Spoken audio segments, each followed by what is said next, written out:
It's time to fire up the studio and put another plugin to the test. Today I'm going to be looking at FireCharger from United Plugins. Will it stay in my studio or be shown the door? Find out next in Plug In, Plug Out.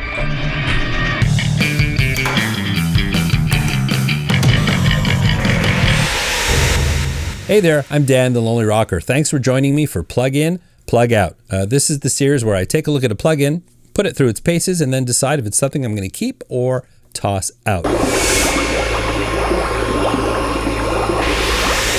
Today I'm going to be taking a look at FireCharger from United Plugins. What is FireCharger? It's kind of a plugin that you would sort of use at the end of the chain to give it that final polish. Imagine you're doing a mix and everything sounds right, you've got good separation between your tracks, and it just seems to be missing a gear and you're just not sure what that thing is. Well, something like FireCharger is a great plugin in that case. It's kind of a bit of tone shaping, a bit of saturation, kind of a spectral dynamics. Think in terms of the spectrum of frequencies in a sound, whether it's your mix or an individual instrument. It sort of evaluates the big picture and then delivers a processing to help make that track or mix sound better, and then it gives you some simple controls to let you tweak it to taste and get it sitting just right for you. Well, the best way to really see what it does is I'll demonstrate some of the features of the plugin. I'll give you some sound samples, and then if you stick around to the end, we'll see if it gets the honorary plug-in designation or the walk of shame where I plug it out.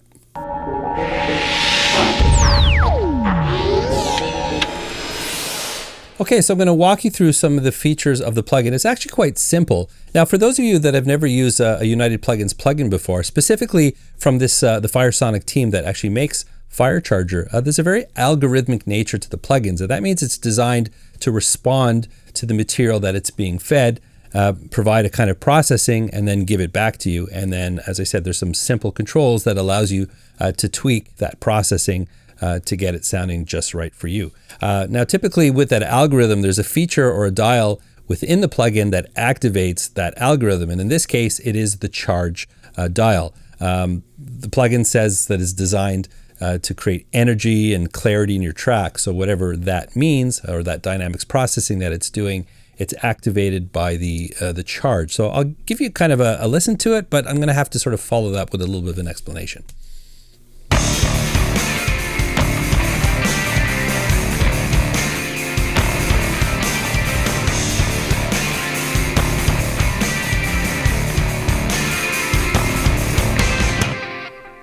So the charge being the center of the plugin, the anodize dial here. Now, I'm not exactly sure what it is, but I think it's some kind of threshold, because what it does, it determines when and how much of the charge kicks in. So it sounds like it's a threshold. So I'll just set this sort of a little past noon, and then I'll play the track and let you listen to it.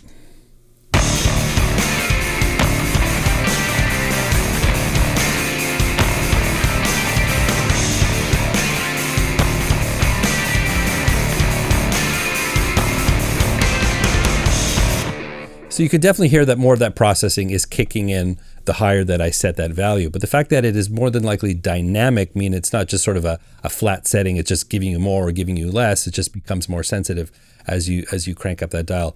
If I'm wrong, I'm sure someone at United Plugins will correct me, but I do feel that it's kind of a threshold in the sense where it's determining when that charge processing is kicking in. Another setting here is magnetize. Simply, that's a tape saturation. I've talked a lot about saturation here on this channel. When you're at a point in your mix, things are sounding right, you've got good separation. Often some kind of saturation is really the last thing that you need, because there's a certain thing that happens whether you're looking at a tape saturation or just a saturation model. It does something that, I would say an EQ can't do. Now, saturation is not EQ, but there are EQ properties that come into a signal when you're using saturation that I just can't replicate with an EQ. So let's just take a listen to the saturation feature here.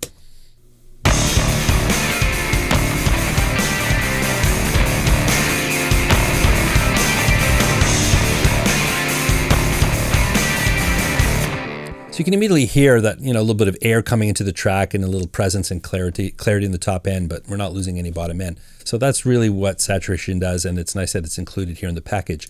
The tone control is not a traditional tone where you're sort of favoring bass frequencies or treble frequencies. It's actually a kind of a dynamic exciter. So again, let's just take a quick listen to it.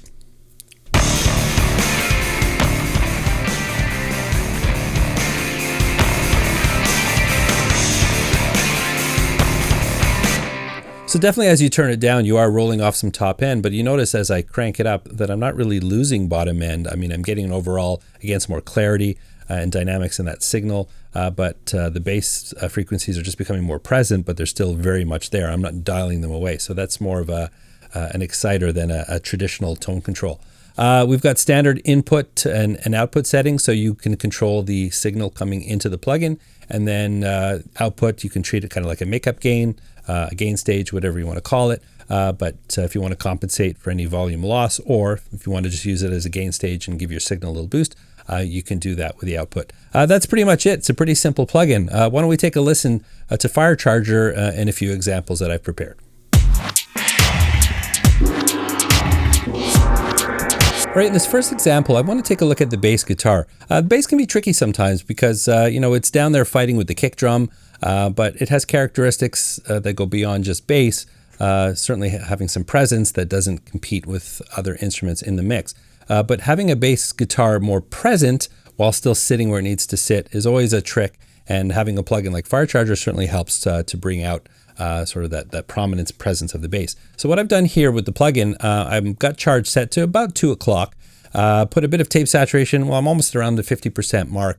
If you notice an anodize, I've got it right off, not even on. So it's an example that you don't always have to have that thing kicking in. I'm looking for kind of a constant effect with processing that I'm putting on the bass. And then the tone is also set to about 2-3 o'clock. Let's take a listen.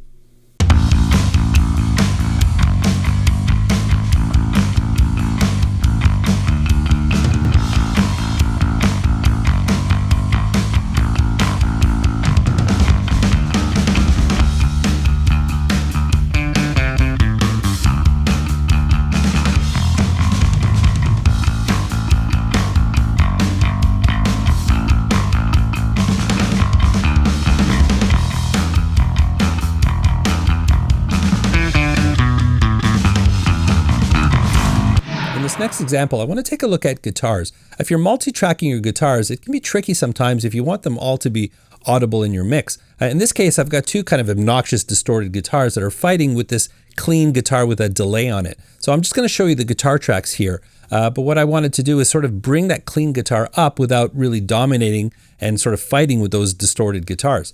In terms of settings, I've got charge just past 12, close to 1 o'clock. The tone setting, again, also past noon. I've got quite a lot of tape saturation in this one. And again, anodize, I've kept that thing turned off. I'm just looking to bring some presence into those clean guitars, just to sort of bring them up a little bit. I'm just going to show you the guitars together so you can hear how a FireCharger is helping the clean guitar.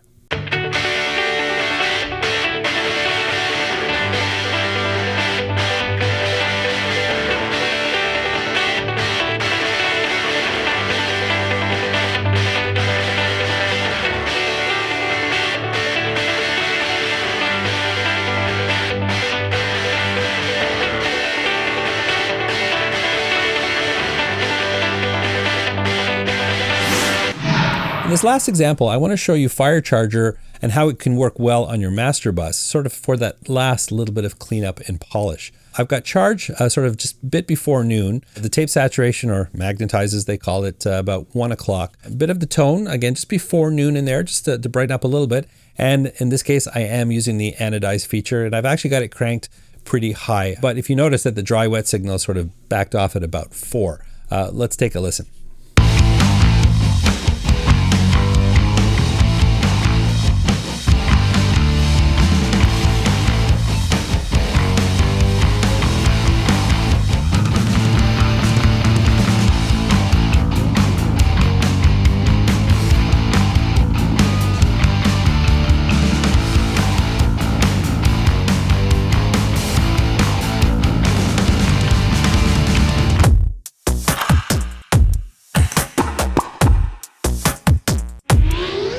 Well, the verdict is in. Before I share that with you, I just want to give you a couple thoughts on the plugin itself.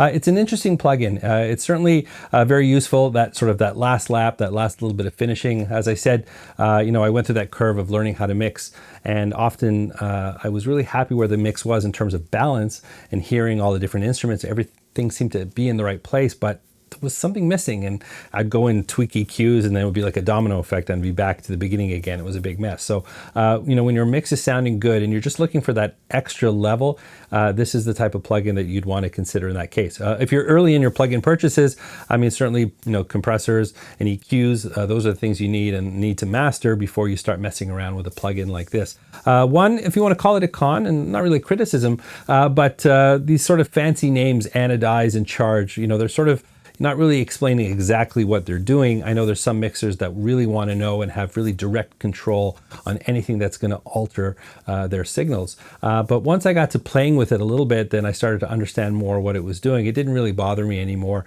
I just got familiar with the plugin. And I know FireSonic plugins. I've used them all. And so I've already got it in my head. But that's definitely something that I know some people think about. Maybe they'll feel like, the plugin is kind of doing its thing and not letting me control it. But it is an algorithmic plugin. And you know what? If you took your mix and pushed it through an old tape machine, you're doing it because it's giving you a quality. And that's really the way to think about a plugin like this, but it does give you some control. That being said, there's two main factors for me in whether or not I'm going to consider this plugin is number one, how does it sound? And number two, does it speed up my game? I got a lot of things going through the studio. I mean, I make music for my own enjoyment, but I also create music for the demos here on my channel. Plus there's a professional application here for my studio. I'm creating content for all sorts of different organizations and companies and things like that. So I need tools that are going to help me get my work done quickly, and at the end I need to be happy with the sound that it's giving me, and FireCharger hits on both fronts. So FireCharger is definitely a winner, and it will be sticking around here in my studio.